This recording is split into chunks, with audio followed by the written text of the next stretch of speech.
Here we are in Old Cologne, the city in Germany. Stone houses, but the people of Cologne, the houses may be hard, but their hearts are soft. Now, in this city lived a widower with 3 daughters, Gretel, Gretchen, and Erna. And they were hardworking, pretty happy with their lives. Now, also, on the far, far outskirts of Cologne lived a wizard. And that wizard had business in Cologne periodically. And it kind of circled around young women. Now, he lived in a house that was not stone. It was wooden. It was unusual. It had one big front door. And you have to know, it's important that only one door. It had 7 windows around the front, and it had a kind of a cupola with another window up there. Now, when he went to town, he went in disguise, this wizard.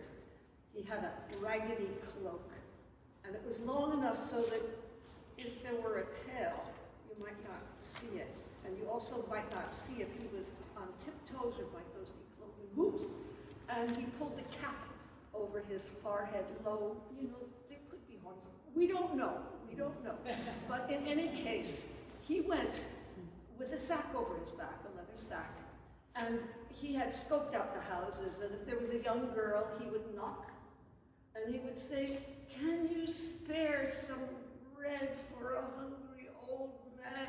And you know they had warm hearts. So the girl would hold out a loaf, and somehow, when she was holding the loaf and he touched the loaf, something happened to her, and she just swooned into that leather bag that somehow got big enough so she would fit. And then he hoisted it up on his back, and he went back into the forest. Now, he did this with Gretchen, and that's what happened. Into the sack she went, and when he arrived at his strange and interesting and peculiar house in the forest, he kind of gently tipped her out of the sack, and she stood up, and he was not wearing ragged clothes anymore. Underneath was a velvet suit, like velvet, with gold buttons, with silver toggles. And he had over his forehead a grand hat with a big black plume in it. And he said, "I have brought you here because I am looking for a companion, and perhaps you would like to see what's inside my house, and we'll see how you do, and if it works out, wouldn't that be lovely?" Now, she was not exactly charmed, because he was very old and very wrinkly, and he tried to smile, but you know, if a snake tries to smile, it doesn't exactly warm your heart. And he also, he had a cologne on him, of course, but underneath, there was this kind of sulfurous smell. But when he opened that front door, and he took out his ring of keys, and he opened each of the doors, they were all color-coded, and she looked at these rooms with such rich furnishings. She, you know, had a modest life, and oh, this was like a fairy tale when she was in it. But it was happening. And he said, "I will leave you here, and you can enjoy everything in my house, except, you know, down that corridor, you know, there's that little door, and there's a little tarnish. You don't want to go in there. Don't go in there. And she said, "I won't go in there." And he said, "Also, I'm going to go. I have some business, but here's something very special to me." And he showed her this enormous, kind of luminous white egg. He said, "This is really precious. Keep it with you all the time. And when I come back, if you've done what you promised, well, who knows? It might all really work out." And he left. Oh, she was so relieved. And she enjoyed every one of those rooms. She tried on the clothes. She turned on the music boxes. She danced a little. When she got hungry, she sat down at a table, and invisible hands gave her the dishes she loved to eat. How did this happen? And when she lay down on that bed, it had a canopy. It was kind of like stars. Oh, it was so beautiful. And thus, she had a great first day. And then the second day, she did it again. But, you know, there's something about curiosity. She said, well, I just want it. He would, and she went down that hall, and she put the tarnished key in the lock, and the door opened, and it was a large, half-lit room with something that looked like a kind of a well in the middle of it, and she got closer, and when she looked, it was like a pool of blood, and what was bobbing in the blood, but dismembered girls. And she dropped the egg, and she fished out the egg, and she got out of there, and she locked the door, and she went to the kitchen, and she scrubbed the egg. It was pretty pink. And he came home, and he said, well, how did you do? Show me the egg. And she showed him the egg, and he said, you didn't do what I said, and now I'm going to take you to a place you don't want to be. And he dragged her down the corridor, and she joined them in the pool. But you know, there were two more girls back there. And there was Gretel. And the exact same thing happened to her. But there was one more, Erna. Now, I didn't tell you that Erna, she was kind of sly and also prudent. She had different qualities as well as being very lovely. And she was kind of curious about where her sisters had gone. But you know, she had that warm heart, and here was this old beggar.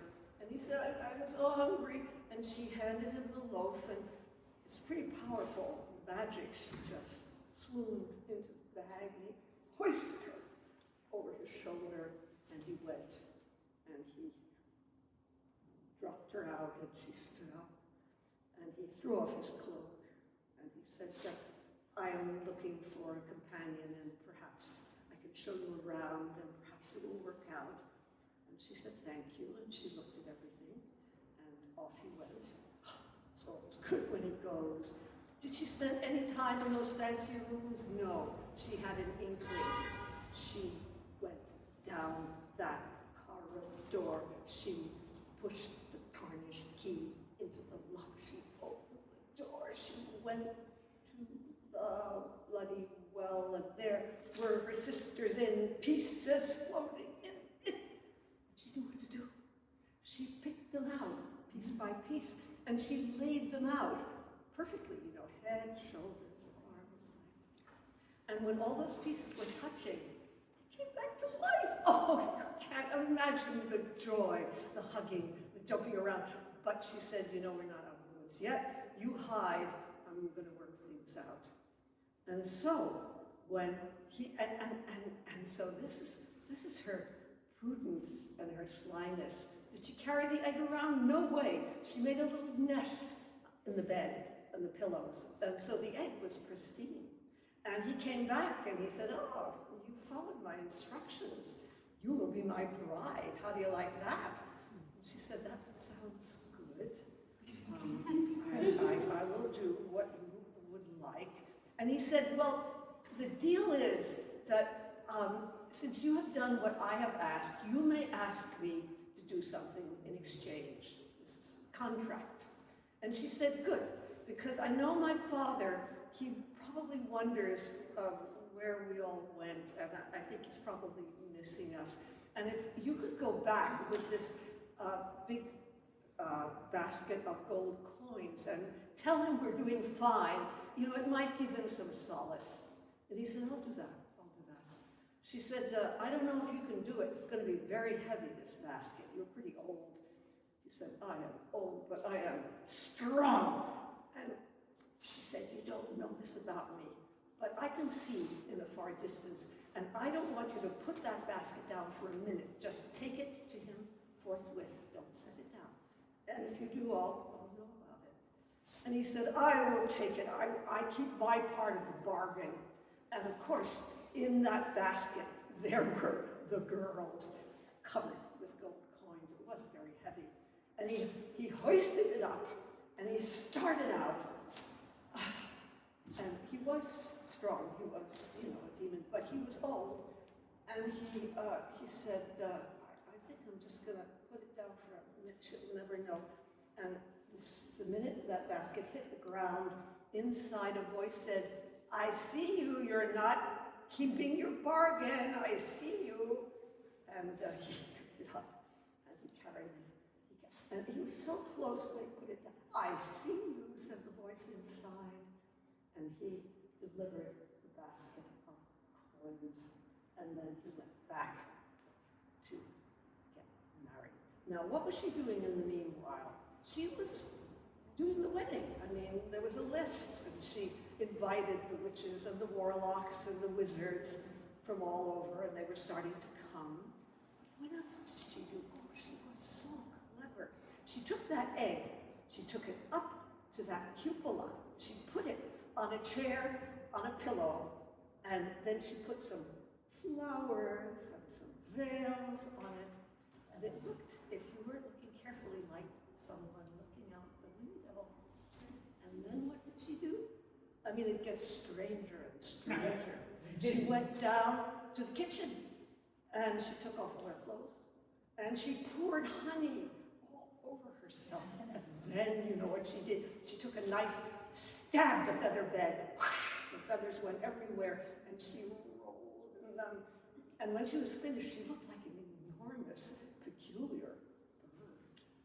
And then she started out down the path. The guests were coming, and they saw this apparition, but they had known about. They said, "Are you Fitcher's bird?" And she said, "Yes, I'm going to meet my master."